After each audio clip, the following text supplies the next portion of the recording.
মঙ্গলবার 12 নভেম্বর অন্তর্বর্তী সরকারের প্রধান উপদেষ্টা ড. মুহাম্মদ ইউনূসকে এই নোটিশ পাঠিয়েছেন ঢাকা জজ কোর্টের আইনজীবী মো. শফিকুল ইসলাম সবুজ খান। নোটিশ পাওয়ার 3 দিনের মধ্যে তাদের পদত্যাগ কার্যকরের আহ্বান জানানো হয়েছে। নোটিশে বলা হয়, চলচ্চিত্র নির্মাতা মোস্তফা সরোয়ার ফারুকী ও ব্যবসায়ী শেখ বশির উদ্দিন গত 10 নভেম্বর সন্ধ্যায় উপদেষ্টা হিসেবে শপথ গ্রহণ করেন।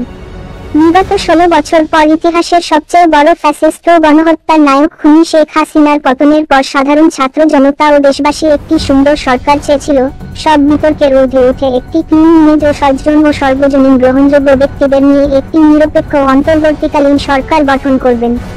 কিন্তু আমরা দেখছি ফ্যাসিস্ট সরকারের উপাদান বিদ্যমান এমন ব্যক্তিদের উপদেষ্টামণ্ডলীতে অন্তর্ভুক্ত করা হয়েছে, যা দুঃখজনক, অনাকাঙ্ক্ষিত ও অনভিপ্রেত। বিতর্কিত ও খুনি হাসিনার সহানুভূতিশীল ব্যক্তিদের উপদেষ্টা করে আন্তর্জাতিক খ্যাতিসম্পন্ন ব্যক্তি, নোবেলজয়ী ব্যক্তির উপদেষ্টামণ্ডলীকে প্রশ্নবিদ্ধ করা হয়েছে। মোস্তফা সরোয়ার ফারুকী ও তার স্ত্রী তিশা বিগত স্বৈরাচার সরকারের আশীর্বাদপুষ্ট হয়ে অনেক সুবিধার ভাগিদার হয়ে আজকে ছাত্র জনতার অভ্যুত্থানের বিজয়ের ভাগিদারও হতে চায় এবং অন্য উপদেষ্টা শেখ বশির উদ্দিন খুনি শেখ হাসিনার নির্দেশে বৈষম্য বিরোধী ছাত্র হত্যা মামলার 49 নম্বর এফআইআরভুক্ত অন্যতম আসামি এবং আওয়ামী সরকারের এমপির ভাই। বিতর্কিত ও বিগত স্বৈরাচারী সরকারের সুবিধাভোগী মুজিববাদ আদর্শের অনুসারীদের উপদেষ্টামণ্ডলী থেকে পদত্যাগের আহ্বান জানায়। নোটিশে ওই আইনজীবী উপদেষ্টা পরিষদে যুক্ত হওয়ারও অভিপ্রায় জানান।